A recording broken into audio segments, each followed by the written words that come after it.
Hello? Hello. Hi. Hi. This is Black Susan. so you are Muslimah? I am. So are you convert? No, I'm not a convert. Okay, because it said black. What, Susie? Black Susan. Okay, all right. Susan. Susan. Because Susan is typically, let's say, a white name, right? So I always get questioned if that's my real name or not. Question what? That's her real name. If your question is her real name. Okay, no. What? Okay, since you're a woman, we want to hear a woman's perspective.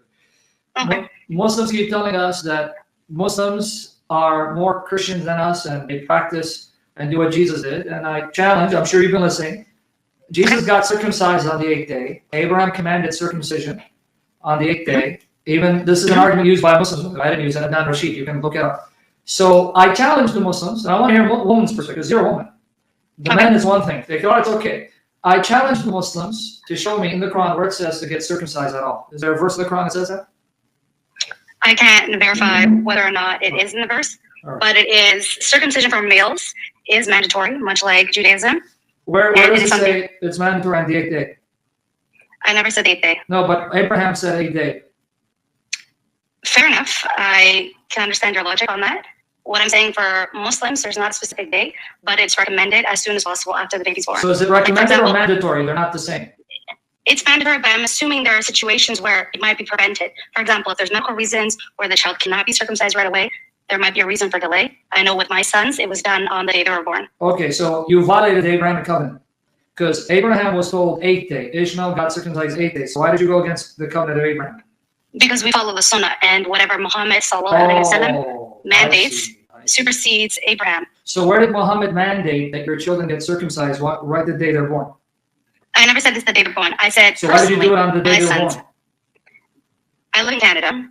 What'd she say? And so I live in Canada. Sorry, let me take my headphones off. No, I can hear you perfectly. So you just, because Canadian law, not Sharia, told you to do it? Not Canadian law. So in Canada, specifically where I live, unless you're only in the hospital really 24 hours after giving birth, and the convenience of having it in the hospital versus going to a clinic where you have to book an appointment and stuff like that, that delays the process and the healing. So it's, if you have the means to do it, you do it as early as you can in the hospital. Where did Muhammad say that? So I live in a predominantly Christian country. The Sharia law does not apply. Where did Muhammad say what you just said?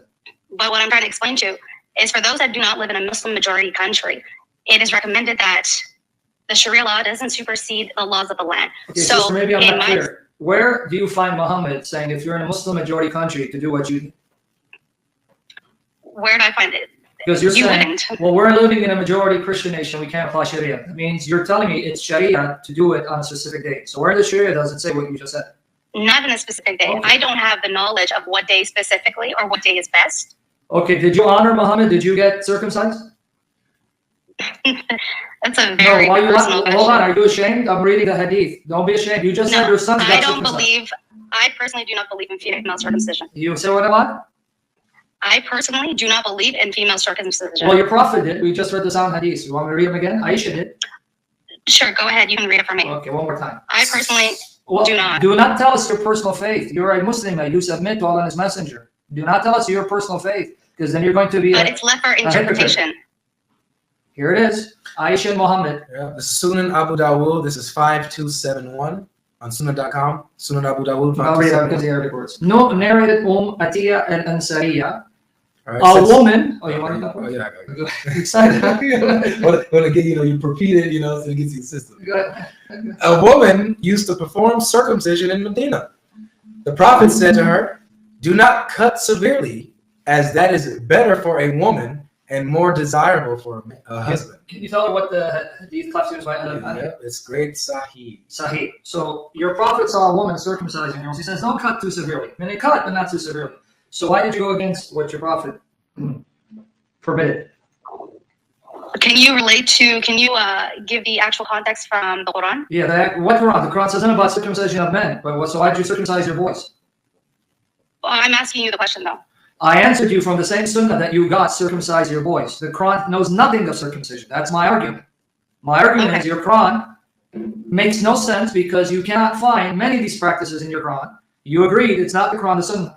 But the same sunnah you appeal to justify circumcising your boys is the same sunnah that says not just boys but girls. One part you kept, you ignored the other. When are you going to make tawbah? And when are you going to get circumcised? Well, why you're almost making it seem like things that are sunnah are fard, but it's not. Okay, so is it far to circumcise males?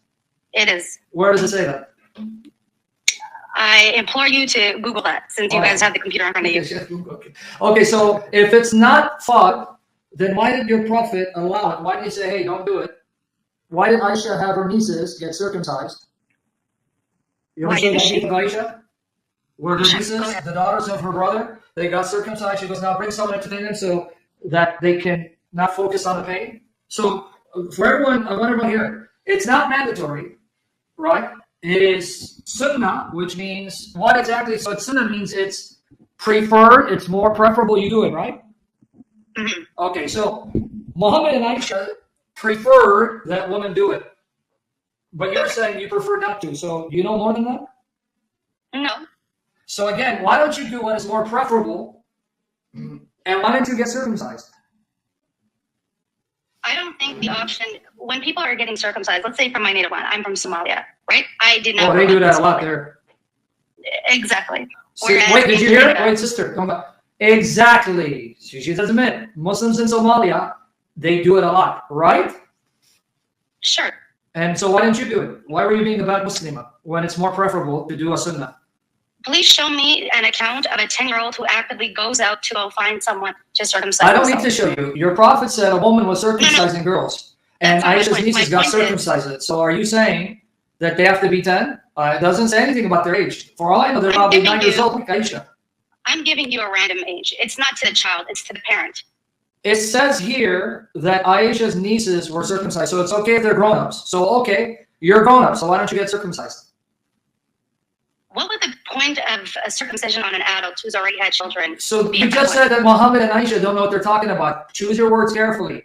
Exactly, Muhammad. Here, let me repeat what you said. Hold on, I'm going to repeat it to Muhammad and Aisha. Exactly, Muhammad and Aisha. What's the point that you got these girls circumcised if they're adults? Don't you know better? I'm just reading your hadith. She's saying, what's the point? Exactly. So now you're going to say they were children? No, you're asking me as an adult, why don't I make tawbah and go ahead with the circumcision? Yeah, because I'm telling you, is it more preferable to do a sunnah than not? It is more preferable to do sunnah. And in your Somalia, were there young girls who got circumcised? Sure, like much How of old? East Africa. How old? I don't know. Okay, but were they under 10? Do you know someone who were under 10? I personally don't know of any. Okay, but so you're saying in Africa, but Africa was invaded by Islam. But let's say that was before Islam. So why is Muhammad? I wouldn't say Africa was ever invaded by Islam. I'm telling you it's invaded by Islam, not you. I'm telling you. But I can also argue that Christianity invaded. They don't change the subject. The Africans South do America. female circumcision because of the Muslims, right? Female circumcision is not exclusive to Islam. Okay, so you're saying that Muhammad, like a good pagan, adopted the pagan practices. Because the Africans were pagans, right? I'm not saying that. Because can you show me where Christians and Jews circumcise girls?